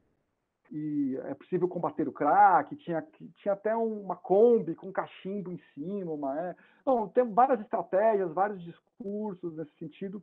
Em São Paulo, no centro de São Paulo, o crack é muito associado à rua, né? Hoje é muito difícil de associar. Não estou querendo dizer que as pessoas que estão na rua consomem, mas elas têm que ter elas sempre têm uma reflexão sobre o crack, sobre o cachimbo, sobre a pedra, né? Como que vai se envolver com quem fuma, com quem não fuma, né? As classificações do Noia. É uma linguagem, é uma sociabilidade estruturante das ruas hoje. E como a droga foi para lá, o tráfico também foi. Então, a sociabilidade e a linguagem das ruas hoje é muito diferente do que de 20 anos atrás. Então, nas ruas, os moradores de rua sabem a linguagem do PCC, o Torre, toda a nomenclatura, as posições, o sistema político do PCC, eles têm um conhecimento básico, né? Obviamente, o que acontece nas prisões é diferente do que acontece na periferia, é diferente do PCC que acontece na Cracolândia, por exemplo, é muito diferente, né? Mas eles têm esse conhecimento, porque a linguagem, as formas de sociabilidade, elas atravessam esses territórios populares, esses universos, né? Isso é muito forte. Então, ou seja, a droga não é o lance. O lance é o que vem junto, né? A droga, na verdade, o consumo da droga é a parte talvez mais interessante, mais legal do barato, né? Porque o problema, na verdade, é o que vem junto, que são essas relações de comércio, a criminalização, porque a presença das drogas e o aumento do crack nas ruas levou à criminalização quase em massa da população de rua. E essa legitimação da violência que a gente estava falando, sobretudo vinculada a esse discurso da guerra às drogas, né? Então, essa é uma questão muito importante que ela fez e que a gente tem que olhar com atenção. Tem estudos muito bacanas nesse sentido. A Taniela, eu falei da Taniela, mas tem vários outros. E o Thales fez perguntas muito legais também, tá? Obrigado, viu, Thales? Sobre a crítica do Arrier, tem alguns níveis, né? Eu vou falar que eu gosto do Arrier, tá? Eu aprendi com o cara. A primeira vez que eu li, eu fiquei, nossa, que bacana, né? E aprendi muito com o cara. Tem uma crítica que está dentro mesmo do eurocentrismo, por assim dizer, que é o Norbert Elias, né? Tem um livro dele muito bacana, chamado Solidão dos Moribundos, tal. Ele tem, acho que eu me lembre, né? Ele pelo menos tem 2 níveis de crítica ali. Ele fala do Arrier.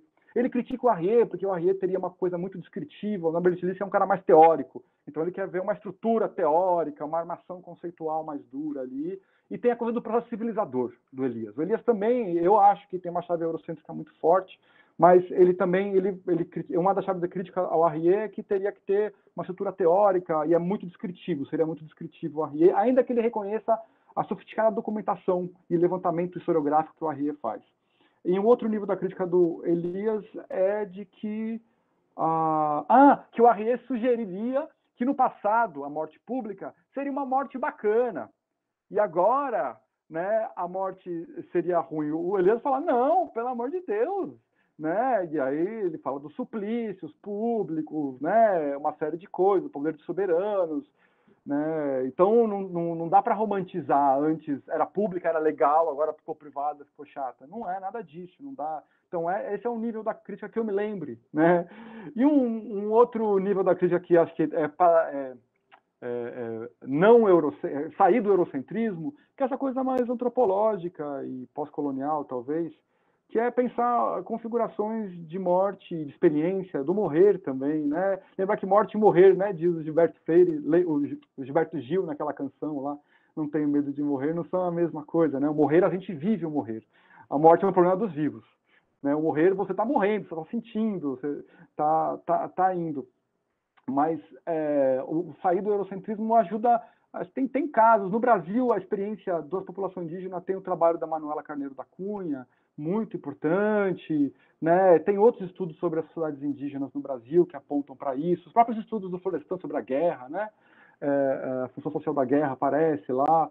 Então, tem elementos para a gente pensar. Eu não sou etnólogo, né? Então eu não saberia ir muito longe nisso. No caso do Timor, que é onde eu estudei, meu tese de doutorado é sobre a produção do passado em Timor. Então, tanto na população de rua quanto na questão de Timor, eu sempre estive muito interessado na história dos subalternos.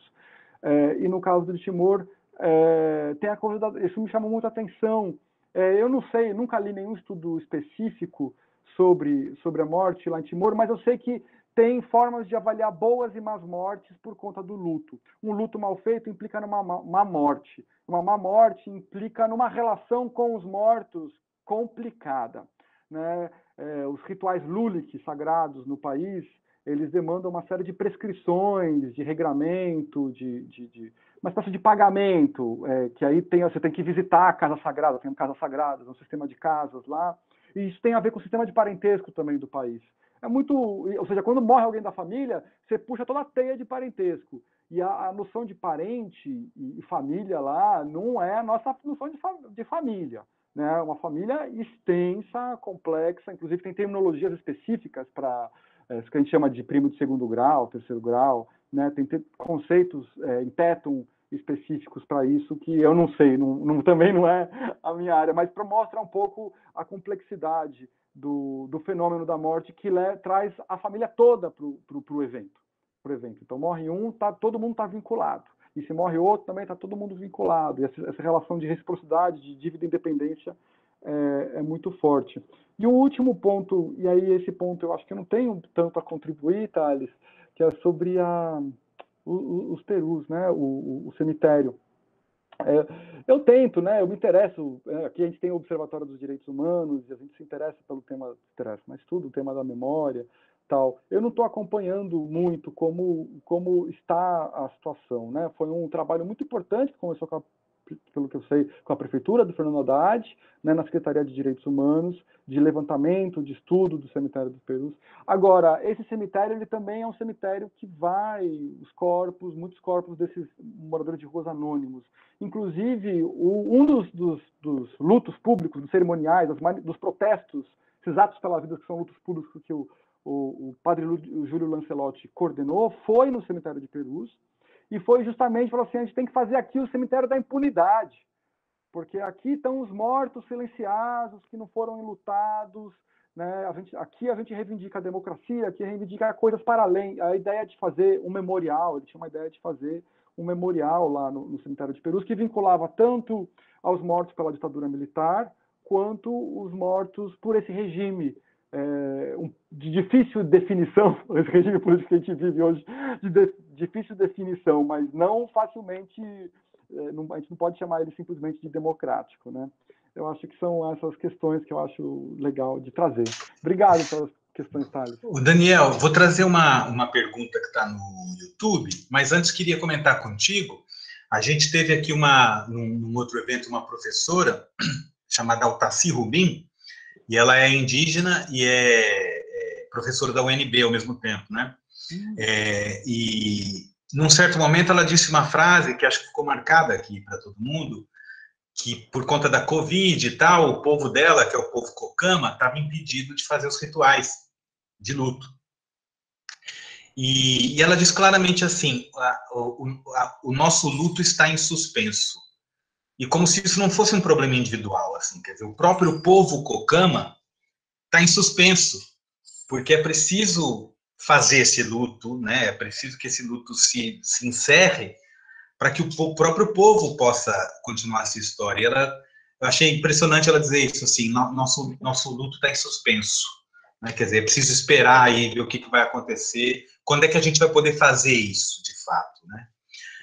E no YouTube tem uma pergunta um pouco longa do Leonardo, mas bastante interessante. Leonardo, ele é um dos membros do nosso grupo, Leonardo Coutinho, um querido aqui, e ele diz assim: Daniel, eu fiquei pensando na sua provocação final, entre a aproximação durante a pandemia, entre a experiência da morte dos que vivem nas ruas e dos que vivem em casa. Me lembrei de uma passagem de Freud, que ele diz assim: a vida é um empolamento, um bolor. Ela não se caracteriza por nada, a não ser por sua aptidão à morte. Lacan comenta essa passagem dizendo que o sentido humano sobre a vida é um surgimento que só pode ser apreendido na conjugação da vida com a morte. Penso, portanto, que a experiência da morte silenciada como forma coletiva agora torna a vida impossibilitada de significação. Você falou da possibilidade de criação a partir dessa morte, quando ela é coletivizada. Me parece que é um sentido coletivo de criação nessa morte silenciada. O que você acha? E depois tem só mais uma, e aí eu te faço. Ah, tá. Nossa, Leonardo, obrigado, cara. Eu não sei se eu compreendi tudo, mas eu acho interessante essa reflexão, né? E eu tenho interesse pela psicanálise, mas não sei nada, tá? Já afirmo, não sei nada, sou completamente ignorante desse campo. Acho que a questão final que eu coloquei, ela é um pouco de, talvez seja mais desejo do que fato, né? É mais desejo do que hipótese, talvez. Eu gostaria que isso acontecesse, a verdade é essa. Eu gostaria, né, pessoalmente, sei lá, acho que seria importante a gente começar a ver a morte dos outros, por mais diferente que seja, como também uma espécie de morte nossa, né? Essa solidariedade no campo da morte, acho que seria importante para a gente pensar. Tem gente que fala, né, de maneira muito clara, o sentido dado à morte é o sentido dado à vida. Ou seja, se a gente não está dando nenhum sentido à morte, quer dizer que a nossa vida é desdotada de sentido, ou seja, destituímos de sentido a nossa própria vida. Eu acho também uma reflexão interessante, crítica, importante e assustadora. Mas eu acho que ela era pertinente, acho que todas as reflexões são pertinentes também, né? Eu acho que também essa impossibilidade de significação da vida face à morte silenciada que você coloca, e acho que também os autores que você está discutindo, Freud e Lacan, colocam, tem a ver também com essa tensão crítica, né? Como que o fato de não significar a morte pode não significar a vida, né? E a gente também tem que, e aí, sendo mais chato ainda em termos etnográficos, o que significa exatamente significar também, para mim, né, eu também tenho limites, assim, né, porque eu fui pensando, e são reflexões aqui, até onde vai a capacidade da linguagem quando a gente chega nessas experiências corporais muito limítrofes, né? Tem a Vena Das é uma antropóloga indiana muito bacana, ela é influenciada pelo Wittgenstein, ela reflete muito sobre essa questão da dor e de como tornar a dor plausível pela linguagem, e essas são algumas reflexões a partir do campo que ela faz na Índia. Ela estuda eventos críticos também na Índia, como o desastre de Bhopal, as mulheres, os estupros coletivos, né? Ela estuda esses fenômenos e o trabalho de luto das mulheres. Ela fala do trabalho da visão sexual do trabalho. E, inclusive, o luto tem um significado para os homens e para as mulheres muito marcado, muito diferente e muito específico. Essa é uma questão que ela coloca, mas eu também não sei. Eu não sei responder essa pergunta do Leonardo. Eu acho uma pergunta instigante e fico feliz por ele ter feito, mas eu acho que a gente tem que pensar mesmo. Ô Daniel, mas você colocou uma questão agora muito interessante, que, na verdade, você falou, não entendo nada de psicanálise, mas que nos aproxima muito, quando você fala dessa coisa, né, mencionando essa antropóloga indiana, dos limites da linguagem, dos limites de simbolizar, né, essas experiências e tal, porque, num certo sentido, a clínica psicanalítica é um pouco isso, né, assim, como é que eu posso dizer do indizível, né? O que é possível simbolizar disso que não é simbolizável, né? E uma coisa que a gente vê hoje muito atualmente é como se houvesse uma resposta muito rápida do tipo, não dá para falar nada sobre isso, né? O que impede justamente, né, assim, qualquer trabalho de uma simbolização mínima de certos eventos como esse que você está relatando.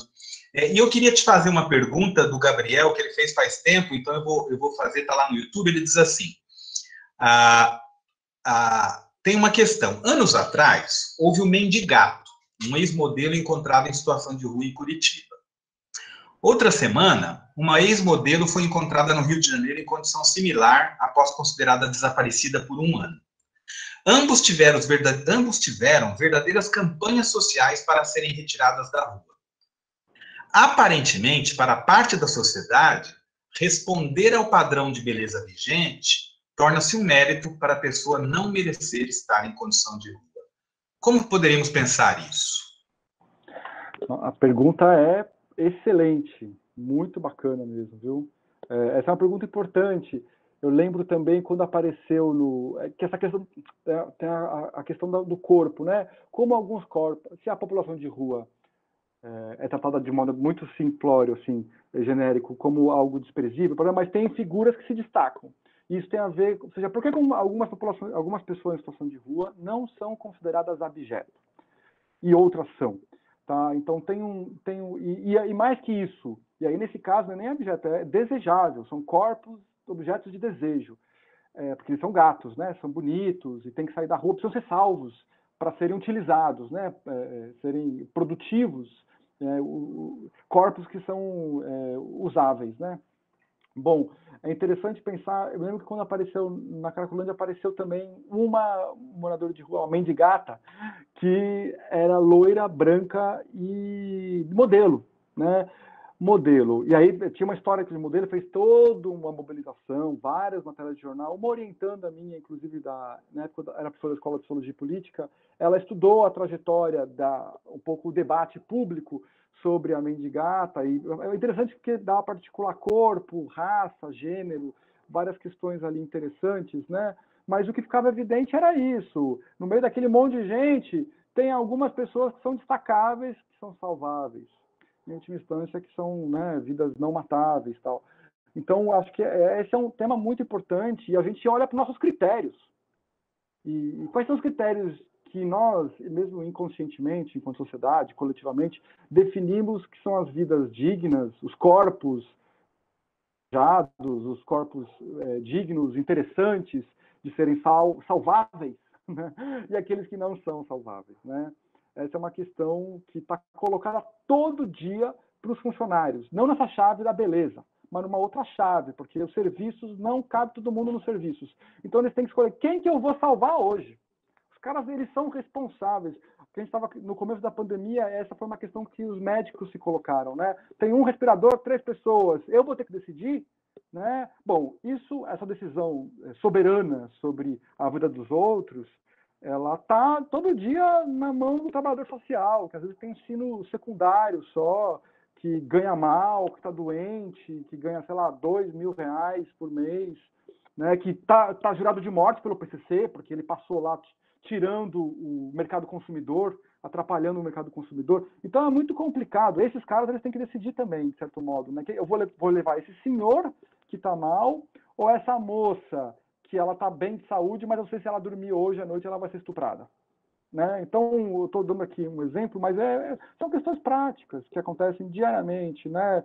O Agamben fala dos poderes soberanos, parece que é uma coisa lá de cima, tal, mas você vai para o cotidiano, para o nível de rua, todo dia, no hospital, no meio da rua, acontece isso. E é interessante olhar quais são os critérios. Quais são os critérios que definem, que hierarquizam, que organizam essas vidas, né? É muito delicado tudo isso. Tem um nível da política, tem um plano, acho que é do inconsciente, da cultura, aí, mas a gente tem que tornar isso visível, né? Tem que tornar a violência que as instituições exercem sobre nós, elas visíveis, para a gente poder combatê-las, né? Então, eu acho que essa é uma questão importante que ele coloca. Isso tem a ver também, não sei, mas eu puxar uma outra questão que a Anelisa já tinha me feito, que eu acho muito interessante, né, que tem a ver com... Mas eu não sei, fala aí, Anelisa, você queria falar. Eu já até sei. Bom, vou falar, então. Que eu falei assim, né, que eu queria ouvir mais ele comentando, né, sobre essas intersecções, né, entre classe, raça, gênero e sexualidade, e o que isso tem a ver com as mortes e as vidas nas ruas, né.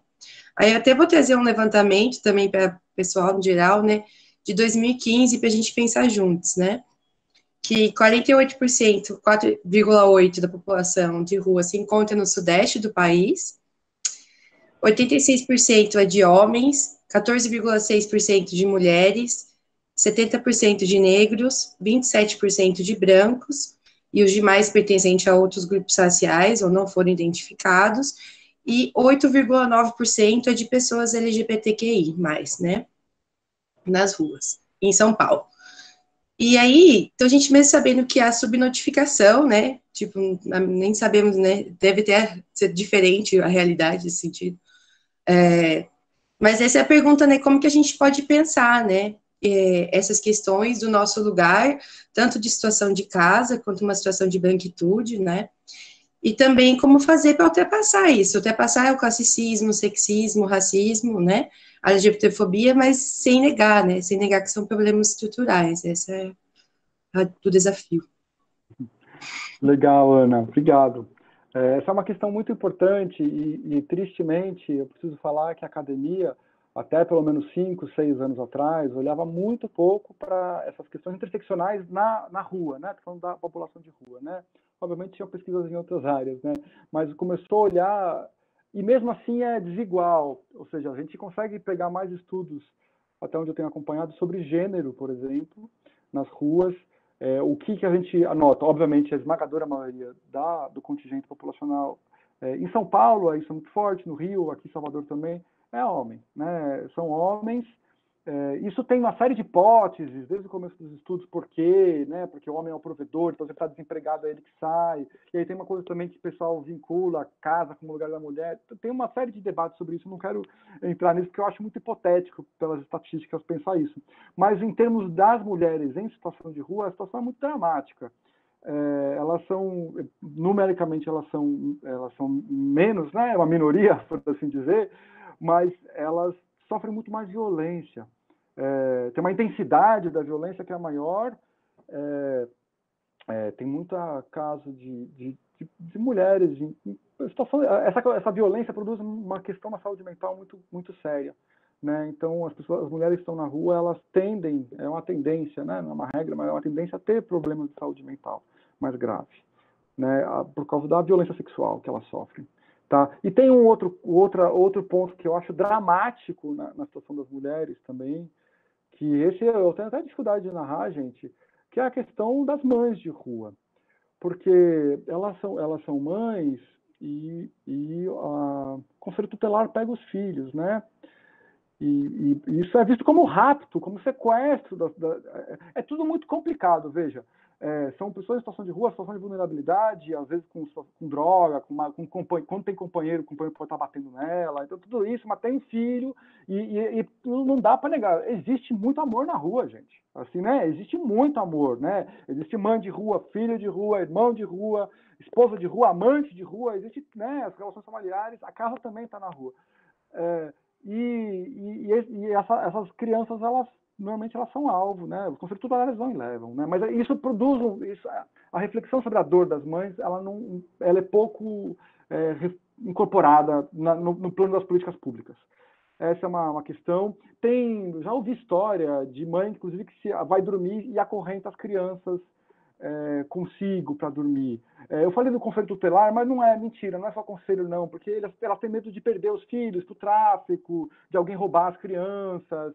Então tem toda essa complicação. Isso fora a situação de maternidade, né, que é cuidar de uma criança em termos de saúde, de engravidar na rua também. Isso, gente, tem gerações já na rua, né? É um problema estrutural brasileiro, mas é mundial também. Todas as cidades do mundo têm. Essa população de rua veio para ficar, não vai sair, não vai resolver. A gente tem que saber como lidar com isso, falar com isso, olhar de frente para esse negócio. Não tem jeito. Essa é a questão das mulheres. A questão da sexualidade, um tema muito importante que tem aparecido, em São Paulo, a gente tem abrigo LGBTQI, por exemplo. Não dá conta, óbvio, mas foi uma política importante, que eu me lembro, se eu posso estar errado também, foi da gestão Haddad, essa primeira iniciativa. Mas não dá conta. E é muito e cada vez mais frequente. Eu conheci muita gente que o relato que vai para a rua, por quê? Porque espancava em casa, os pais, os irmãos, e o vizinho não aceita aquilo que ele é. Né? Não é aquilo que ele quer ser, aquilo que ele é. A pessoa é aquilo e essa vida é inaceitável, é intolerável. E vai morrer se ficar lá. Vai para a rua. A gente pensa que o centro de São Paulo é um bairro. Não é. É o lugar onde todas as periferias se concentram. Né? Então, todo mundo vai se encontrar lá. quem não é aceito na periferia vai parar no centro. Isso acontece em várias dimensões, né? E a questão racial, eu vou falar que é o que tem menos estudo, até onde eu sei. Pensar as relações raciais entre e no mundo das pessoas em situação de rua, mas é evidente que, historicamente, a maior parte da população que está na rua são pessoas negras, né? E historicamente, né, isso tem a ver com a história do Brasil. Você lê o Lima Barreto, aquele João do Rio, né, também, na literatura aparece, né? É difícil você catar quando eles classificam em termos raciais, né? Mas quando você pega, você percebe que a cor de pele é um significante fundamental do mundo das ruas, né? É um significante fundamental. Mas isso é tão hegemônico que é difícil de pensar as relações entre brancos e negros e não negros, tá? E também os trabalhadores com a população de rua, sobretudo os trabalhadores que ganham menos, mais precários, eles também são negros, a grande maioria, né? Então, mas os estudos precisam ser desenvolvidos, estudos sobre isso, né? A outra categoria, né, para além de raça, gênero e sexualidade, que tem que usar para pensar rua, tem a droga, que eu já comentei, usuário ou não usuário, como uma categoria importante. Tem outra que é se a pessoa passou pelo sistema penitenciário, né? Hoje, quase metade da população de rua em São Paulo, pela estatística, tem alguma trajetória do sistema penitenciário. No SEBRAP, nas pesquisas que a gente fazia, isso era muito forte nas trajetórias de pessoas que a gente conhecia. O cara é uma ciranda um pouco macabra, pessoas que passavam por clínica de recuperação, para rua, periferia, depois dava confusão, né, ia para prisão. Então, eu falo população de rua, mas é uma forma de designar uma realidade situacional, né? A pessoa, naquele momento, virou morador de rua e amanhã ele virou outra coisa, né? E as pessoas se transformam, ainda bem. Né? E a própria ideia de colocar situação de rua na nomenclatura é uma forma também de pensar a categoria não como um bloco homogêneo, fechado, e tudo mais. Mas essa diferenciação, sobretudo pelas dinâmicas interseccionais, ela é uma grade de análise muito importante, que tem a ver com aquilo que o Lauro falou no começo, de não chapar tudo no mesmo bloco, né? Essa é uma grade analítica interessante e muito sofisticada, e algumas estão sendo mais desenvolvidas que outras no universo da rua. Até onde eu sei, por exemplo, gênero, a gente tem mais estudos, ainda que seja menos mulheres em situação de rua, e os estudos sobre relações raciais, a gente tem menos estudos, ainda que a esmagadora maioria das pessoas sejam negras, né? Então tem esses paradoxos. Bom, pessoal, alguém mais quer fazer uma pergunta? No YouTube, nós não temos mais nenhuma pergunta, mas se alguém do grupo quiser fazer alguma pergunta, está aberta a palavra aí. Bom, eu vou me atrever a fazer uma pergunta, então. Não sei se é bem uma pergunta, que eu acho que eu ainda estou muito afetada pela sua fala, Daniel. Obrigada mesmo.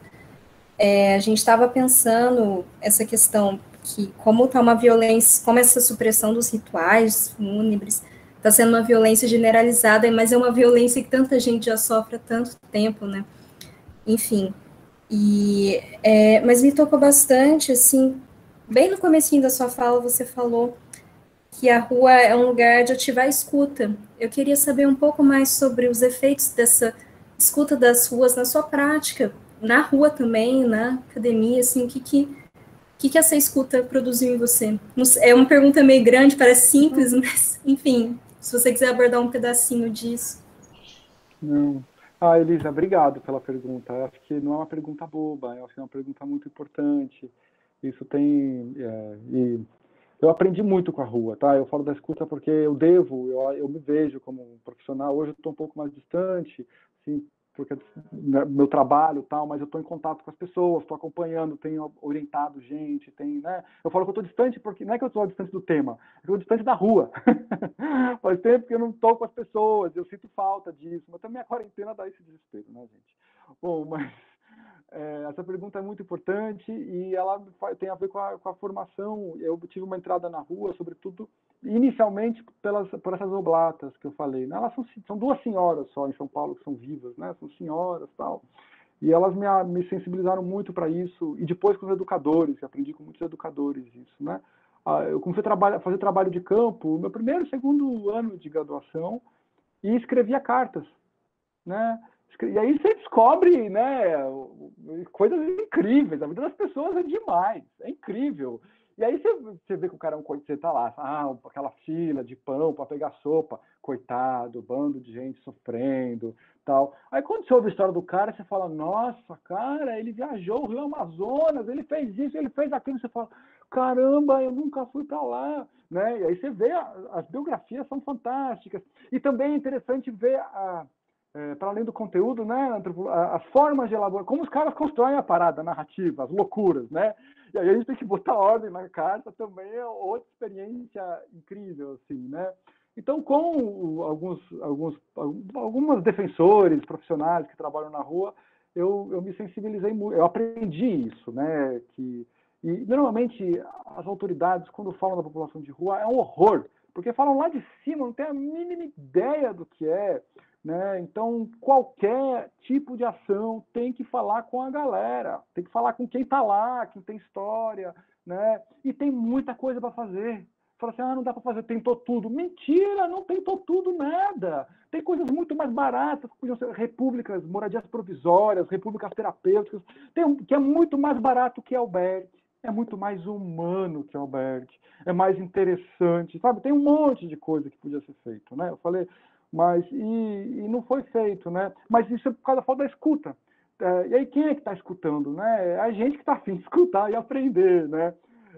Eu posso estar errado, mas a escuta tem a ver com o desejo da aprendizagem também, né? E nem todo mundo está afim de aprender, né? Tem as pessoas estão afim só de ensinar e falar o que tem que ser e tal. Mas a questão da escuta foi muito importante. A gente montou um fórum de debate sobre população de rua. Começou com um fórum de estudos, era só pesquisadores, isso no meu primeiro ano de faculdade, com a Cleisa. A Cleisa foi secretária da Assistência Social da Luiza Erundina, na época da Luiza Erundina. Ela começou a política pública para a população de rua. Ela é uma pessoa fantástica, uma mulher ao máximo. E ela tem livros sobre população de rua e tal. Ela foi responsável pela primeira pesquisa na época, mas nos anos 2000 ela monta um fórum de debate sobre população de rua para tentar organizar todos os jovens pesquisadores que estavam estudando o tema, e eu começo a me envolver com isso, e aí começa a participar morador de rua, e ex-morador de rua, e trabalhador, profissional de serviço, e aí rola aquele debate, e todo mundo fala assim, não, eles falavam, isso aqui não é um lugar de estudo, isso aqui é um lugar de debate, que chama fórum de estudo, depois vira fórum de debate. E aí entra as três categorias, pesquisadores, profissionais, e usuários de serviço são moradores de rua. E a qualidade da discussão sobe de um nível, assim, não porque alguém fosse um gênio, mas porque a diversidade impera e esse cuidado com a escuta. Né, esse cuidado com a escuta. Então, ficava muito mais sofisticado a discussão, as formas também de mediar conflitos, né, também, que estavam lá, mas também a gente aprendia com os outros. O tal da rua também vive muito conflito violento, mas eles também têm formas próprias de mediar esses conflitos.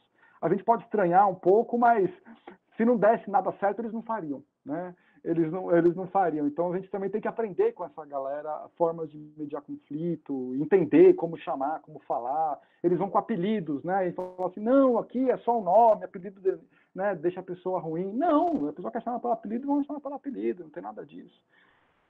Né? Então, essa escuta, ela abriu a cabeça e me formou como educador também. Né, me formou como educador, eu acho que todo educador tem que ter a escutativa.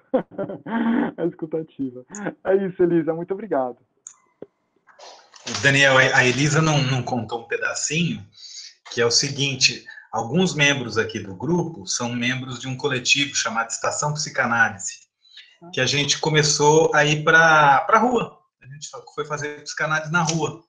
Então, foi muito legal, a gente começou numa estação de trem aqui em Campinas, que se chama Estação Cultura, uma antiga estação de trem. Uma das primeiras coisas que aconteceu foi que tentaram expulsar a gente, né? Não pode, é proibido, mas o espaço era público, aí a gente acabou ficando lá e tal. Mas eu estou dizendo isso para comentar, né? Você estava falando de que você está longe da rua e tal, sentindo falta, que a gente continuou com os atendimentos online, mas a gente perde essa dimensão da rua. E a gente perde certas pessoas que iam, né, que eram atendidas lá, que iam lá, mas que nessa situação, nessa coisa online, elas desaparecem, né? Não é algo que funcione, né?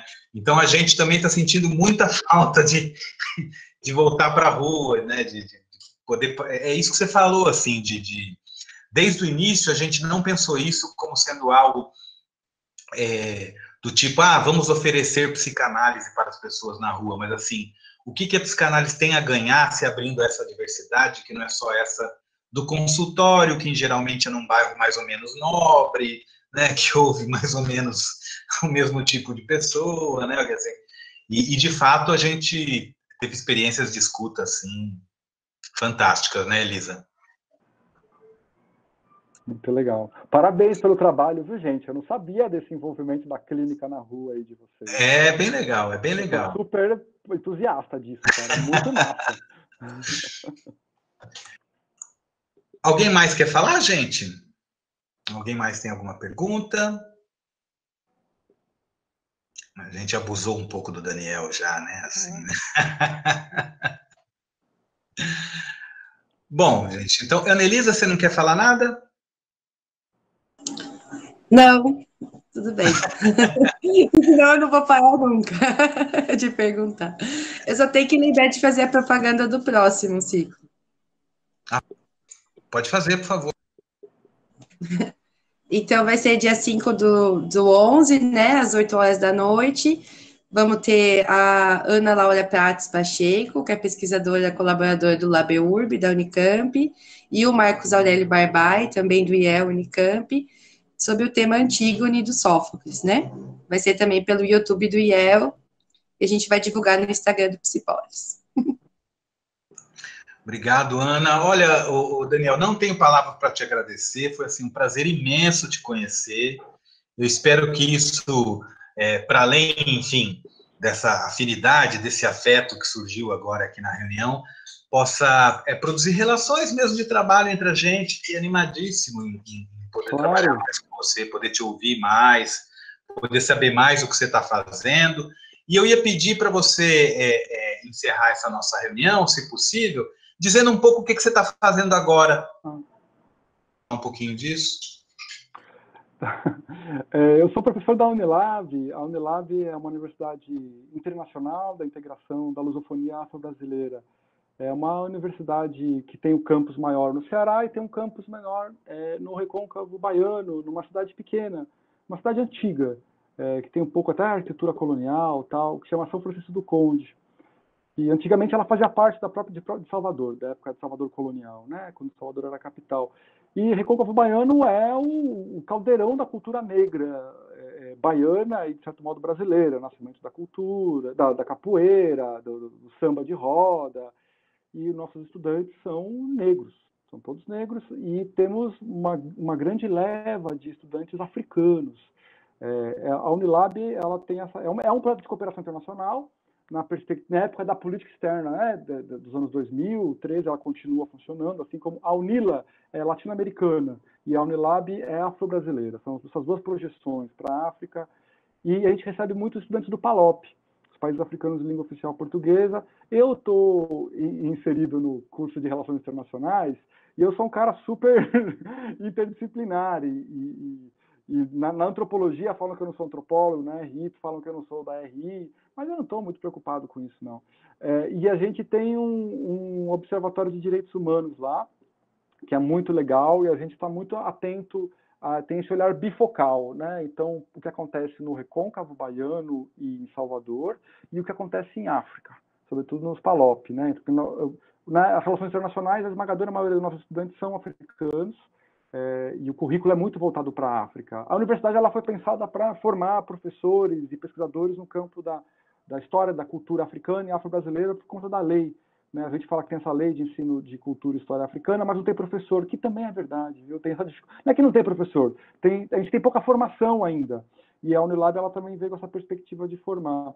Então, essa é uma questão muito importante. E um dos temas fortes que a gente tem debatido no observatório tanto violência de gênero quanto as formas de racismo, né? E aí tanto o racismo antinegro, mas também o racismo religioso, né? A gente tem estudantes que são muçulmanos na universidade, que sofrem algumas questões, né? E a xenofobia, claro, porque a cidade é toda negra, mas quando vem negros de África, a relação também, né? Eles acham que a África é um país, os moradores da cidade, e Angola é a capital do Estado-nação África. Então, a gente tem enfrentado essas questões, eu tenho aprendido muito lá também, e eu acho que se eu não tivesse com a escuta aberta também não ia aprender, porque virou a minha cabeça, as formas de pensar. Eu tenho muita... Aqui em Salvador a gente tem a comunidade da Trindade, que trabalha com população de rua, que é uma comunidade importante também. Eu tenho muita vontade de me aproximar deles, né? Eu sei mais da história, estudar, tal. Então, em termos de atividade, a gente tem desenvolvido essas atividades. Em termos de pesquisa, mas em termos de pesquisa empírica, eu pesquiso uma coisa maluca, que é a circulação, a ocupação de Timor-Leste, de produzir uma diáspora timorense, né? Então, eu estudo a diáspora timorense em Moçambique e no Brasil. E aí, de certo modo, eu relaciono história dos subalternos, relaciono essa questão do trauma, que é um tema importante para mim, e relaciono relações internacionais também. Então, é um campo de estudo. E colocar o Brasil e a África também em diálogo com o Timor. É uma forma de conseguir juntar tudo, as coisas que me interessam num campo interessante. A gente vai vivendo do jeito que a gente consegue. Mas eu queria dizer, gente, que foi um prazer mesmo. Eu estava um pouco ansioso e nervoso. Estava nervoso de estar aqui com vocês. Eu gostei muito de vocês, gostei da dinâmica, gostei, fui ficando à vontade. E gostei muito também das questões que vocês colocaram, dos problemas que vocês têm, que na verdade são problemas que eu penso e reflito também. E eu fico feliz em saber que partilhamos coisas em comum num momento de difícil comunicação, difícil conexão e difícil solidariedade, né? Então, eu acho que é importante a gente discutir isso. Eu acho que esse ciclo, essa temática é super importante, né? Ela é super importante, eu já falei. E vocês estão de parabéns. É isso, eu queria agradecer. Imagina, Daniel. Obrigado mesmo. Você falou uma coisa agora no final, assim, que acho que deixa um caminho aberto para a gente aí, porque, digamos assim, talvez no nosso grupo, os dois grandes significantes, assim, que a gente tenta pensar sobre isso, articular, relacionar, é trauma e história. Quer dizer, como é que a gente pode falar de trauma num sentido mais psicanalítico, etc e tal, mas sem perder a dimensão da historicidade, né? Sem ficar uma coisa, digamos, psicológica, sabe? Assim, essa coisa. Então, acho que vamos ter que conversar mais. Será um prazer, gente. Muito obrigado a todos. O Fernando, eu quero agradecer muito ao Fernando, porque o Fernando, ele é justamente o invisível, né? Ele é aquele trabalhador que permite que as coisas aconteçam, mas ele não aparece aqui. Então, quero agradecer muito o Fernando, que é quem torna possível esses nossos encontros aqui. Então, agora a gente encerra a nossa transmissão no YouTube, e eu queria pedir para vocês ficarem só mais 2 minutinhos, que aí a gente se despede aqui, digamos, de um modo menos formal, mas agora, formalmente, a gente está se despedindo do YouTube, agradecendo a todas as perguntas, a todo o pessoal que acompanhou aí a discussão, e convidando já para o nosso próximo evento, e para os próximos eventos do IEL em geral, que todos eles aparecem aqui nesse canalzinho do YouTube chamado IEL Unicamp.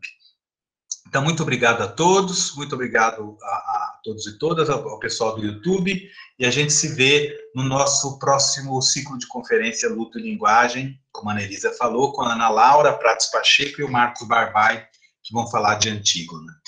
Gente, muito obrigado e até a próxima.